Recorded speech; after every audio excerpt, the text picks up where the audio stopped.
What's up, everybody? Today I'm here to talk about The Howling by Gary Brander.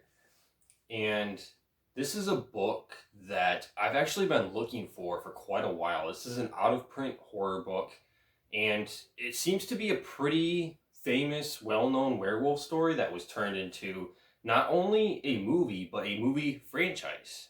Yes, several movies were made after this book.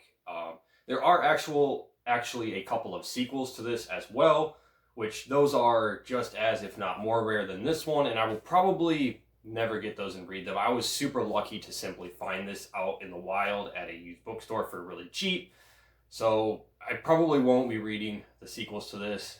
But yeah, today I'm going to be talking about this book a little bit, as well as the movie adaptation, and then my thoughts on this franchise as a whole. And I actually watched the movie first. It's kind of funny. I watched the movie first recently for my first time. I don't know, like a month ago now, maybe, or a few weeks ago, around there. And almost right after I watched the movie, I went out to this used bookstore and came across a copy of the book, which is super funny. Just kind of a coincidence that it happened that way.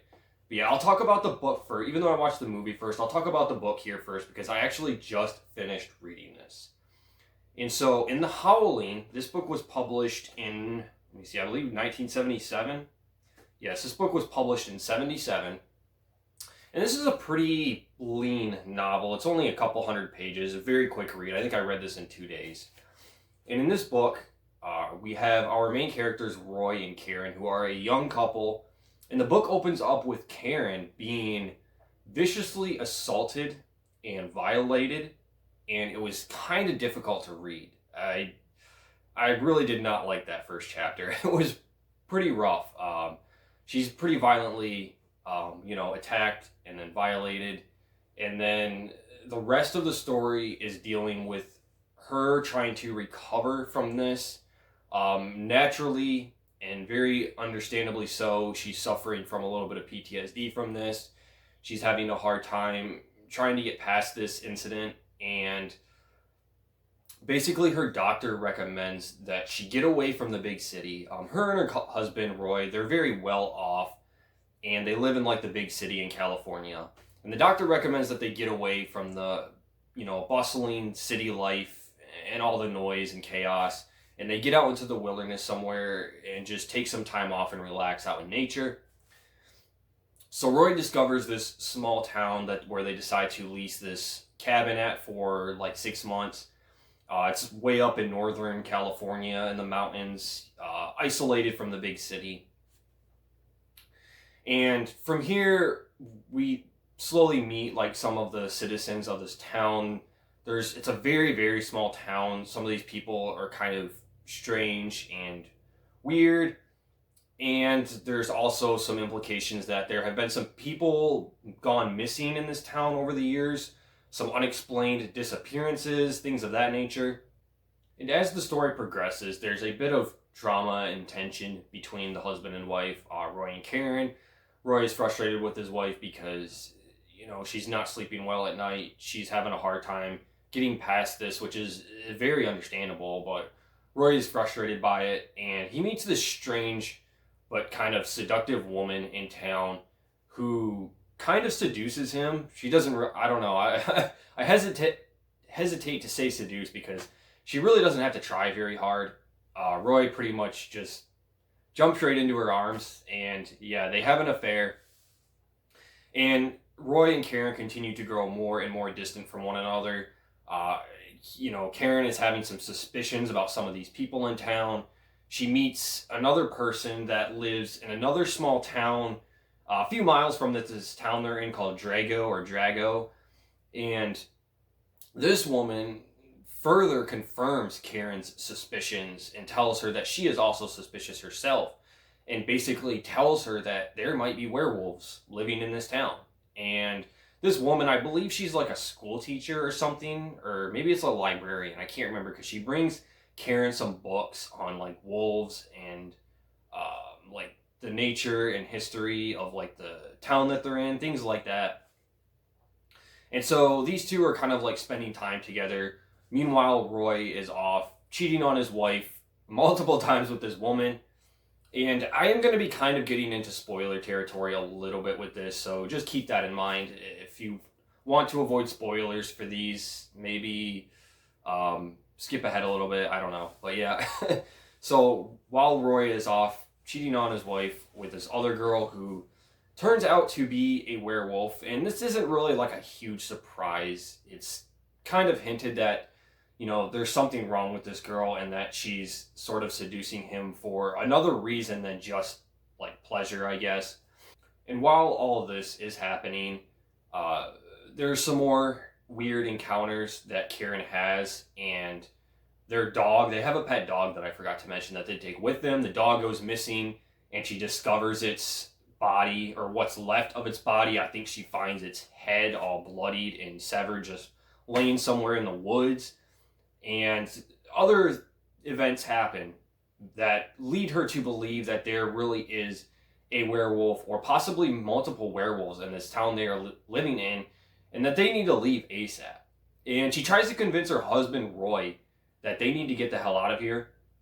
But the situation Roy is in, he doesn't want to. He is slowly being kind of corrupted by this woman and by this werewolf disease, basically, lycanthropy, however you pronounce it. And yeah, from there, Karen's friend, Inez, who is the school teacher, the one that was kind of trying to help her out and tell her about these werewolves and warn her, and something happens to her. And then Karen only has one friend left back in the big city of California she can turn to, and she calls him for help, and he comes up fully armed and somewhat aware of the situation, which leads to kind of like the final confrontation and the big climax of the story, where there is a big battle that takes place. I won't go into too much more detail to avoid spoilers, but yeah, the action picks up in like the last 20 to 30 pages of the book, where Karen's other friend comes to help. He brings the weapon, and there's a bit of a battle with the werewolves, and then they may or may not escape the town, and that pretty much sums this book up. That's all there is to it. So this book, like I mentioned, it is a very lean novel at only about 200 pages, slightly over, I think like 210 pages. And there's really not a lot of meat to this book, not really a lot going on in here. It's a very straightforward werewolf story. Pretty much most of the characters in here you don't really care that much about. There's not much character development or anything in the way of intricate plotting. You do feel a little bit of sympathy for Karen, simply because of what happens to her in the first chapter. It is completely traumatizing. And then also the way Roy treats her and then cheats on her. The guy is just such a douchebag that it makes you feel even more sympathy for Karen.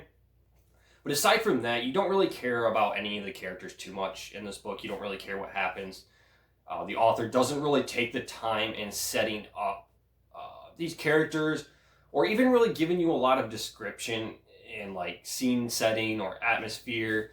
This book just feels kind of simplistic, a little bit too much so for my tastes.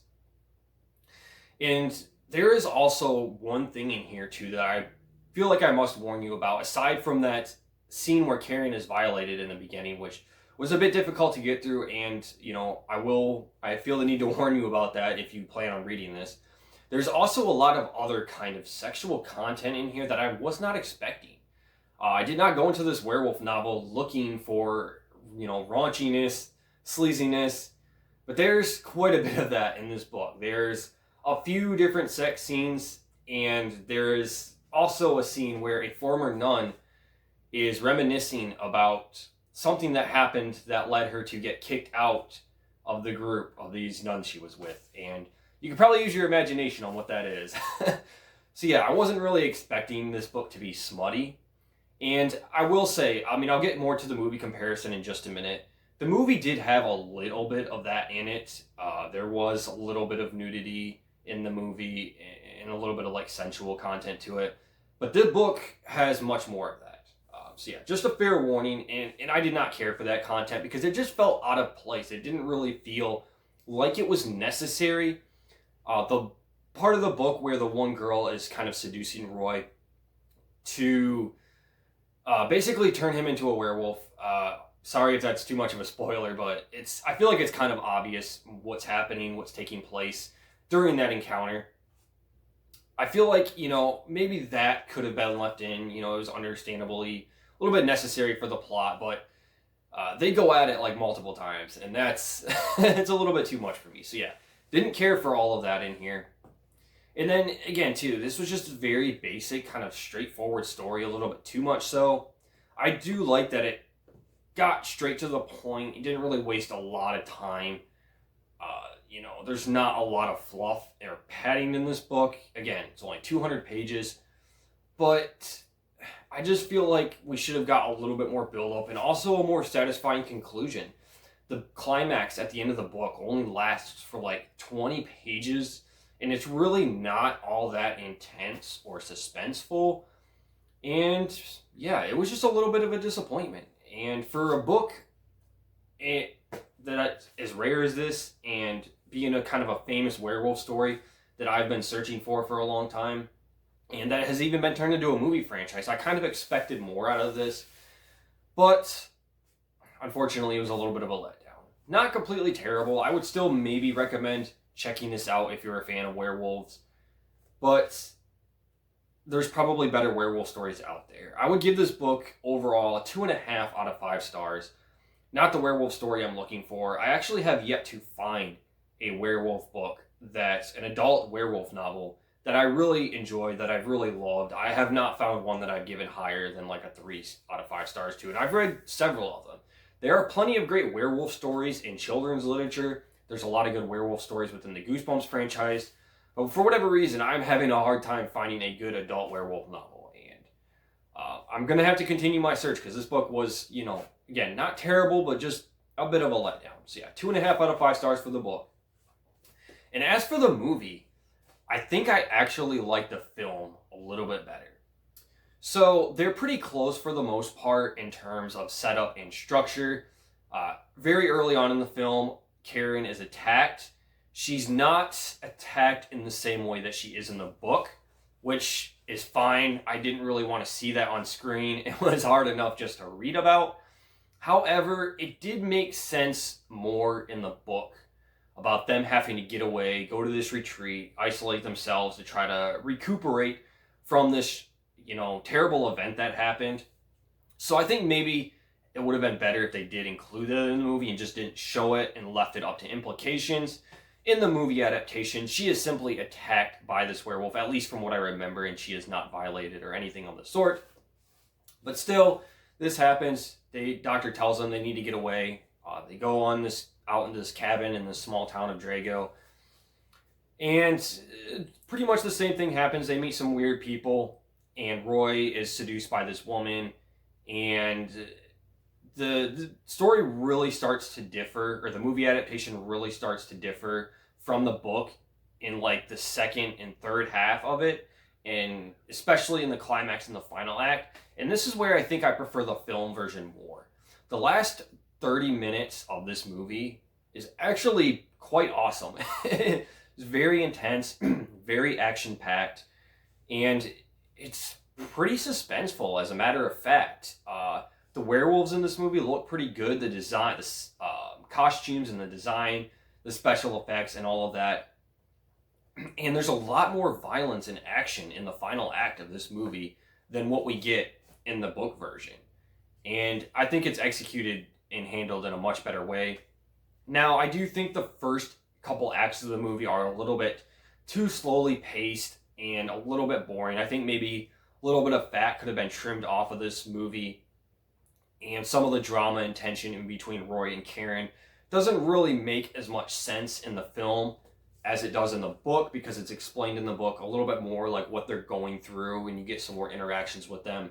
It makes a little bit more sense. It's a bit more believable. Whereas in the film version, it feels like it's there just as filler to like pad out the runtime of the movie. It's not really something you're buying into as much, at least that's my opinion of it. So yeah, the movie version. Overall, I think I give it a 3 out of 5 stars. Kind of a high 3, maybe like a 3.25. This is a pretty decent werewolf film. It's alright. I might rewatch it in the future. Really, the highlight of it, though, is just the final act. the final 30 minutes of this movie is so much fun and so action-packed, like I already said. It's just a lot of the stuff in between I wasn't really all that impressed with. And similar to the book, I feel like you don't really care about any of the characters in this movie. I don't know. Yeah, you don't really care what happens that much. The characters really are nothing to root for. You don't grow that attached to them, which kind of hurts it because you're not allowed to get invested in the story in that way. And then one big difference, too, in the movie adaptation versus the book is that in the movie, Roy, the husband, is actually kind of the hero and basically has to rescue his wife from these werewolves and is fighting them with his gun and silver bullets. Whereas in the book version, minor spoiler alert, I guess, in the book version, Roy becomes the werewolf and he becomes the antagonist. And Karen has to call her friend back in Southern California to come up and help. So yeah, and then the book also leaves off on kind of a cliffhanger. It ends pretty abruptly. Whereas with the movie version, I feel like it has a much more satisfying conclusion to it. There's still a little bit of an ambiguity towards the ending of the film and some things that could lead into the sequels. But for the most part, I feel like the film has a more satisfying conclusion overall. So yeah, 2.5 stars for the book. Probably like 3 stars for the movie. I think the movie is slightly better. And it's kind of a rare case, you know. The more I've been reading, I keep discovering every once in a while where I actually prefer the film adaptation over the book. But most of the time, books are better. But in this case, I would maybe recommend checking out the movie over the book. And then one other thing I wanted to mention is I said that this was a film franchise. Yes, there are multiple sequels to the Halloween film. And when I first learned about this, I thought, you know what? I'm really into werewolves. I've never seen these movies before. Maybe I'll watch through this franchise and do like a ranking of these movies and, you know, make a video on it. Well, I made it 3 movies in and I gave up. So I don't know how closely the film sequels follow the book sequels. I'll probably never read the sequels to this. So yeah, I'm just kind of going off of what I know of the film sequels here. But I watched the Halloween 2 and I believe it's called Your Sister is a Werewolf or My Sister is a Werewolf or something along those lines. And it was horrendous. It was so very terrible. I hated it. I gave it a flat 1 out of 5 stars. It is one of the worst horror movies I've ever seen in my life. I don't even know where to begin. I couldn't even tell you what the movie was about. All I remember from it is there was this like 35-minute long scene where there was this werewolf orgy. Yes, you heard that right. And they're like doing this weird ritual and dancing around this fire in this big like castle or something, and they're casting like magical spells and doing lewd and inappropriate things. And yeah, it was the worst thing I've ever seen in my life. It was awful. You know, and then I decided to check out the Howling 3. And I believe that one was called the Marsupials, something to do with marsupials.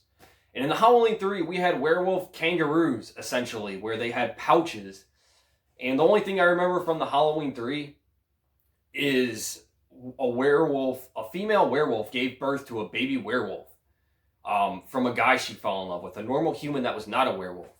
And when the guy finds out she was a werewolf, he was not even freaked out or scared or put off by this. He was like, oh, it's okay. I love you anyway. We're going to be together. I don't care that you're a werewolf.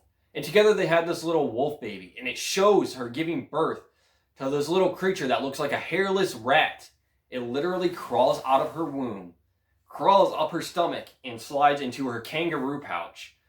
And while they're like petting it and cooing over it, and yeah, that's what happens in the Howling 3. I also gave that movie a flat 1 out of 5 stars. Oh man, I'm never going to get those images out of my head. Completely god awful. Some of the worst crap I've ever seen in my life. And somehow, there's a total of 7 movies in this franchise. Yes, there are 4 more Howling movies that I did not get to. I gave up after number 3. I could not continue on with this franchise. And from what I've heard, the rest of the sequels are even worse than 2 and 3. I've heard that like 5 and 6 are like the worst ones. it can't possibly get any worse than 2 and 3. I don't understand how it could get any worse. I watched 2 and 3, and I was just in awe, shock and awe at how bad they were. I cannot even put it into words. So yeah, I gave up on the franchise. I'm not watching the rest of the movies. If I were to watch it, it would probably be the worst horror franchise I've ever seen in my life. So yeah, I watched the excuse me, I'm losing my voice a little bit. I watched the first 3 Howling movies, and I read the book. If I had to rank them, the first Howling movie is definitely number 1, and it wasn't even that great. It was just okay, decent. Right below that, the first Howling book, and then way, way far below that, at the very bottom to the pits of hell, Howling 2 and 3. I don't recommend those at all. So yeah, those are my thoughts on this franchise. That is the Howling book and the movies. Have you guys seen these movies? Have you read any of the books? If you have any thoughts on this franchise, let me know down in the comments below. And that's all I have today, guys. Thanks for watching, and I'll see you next time.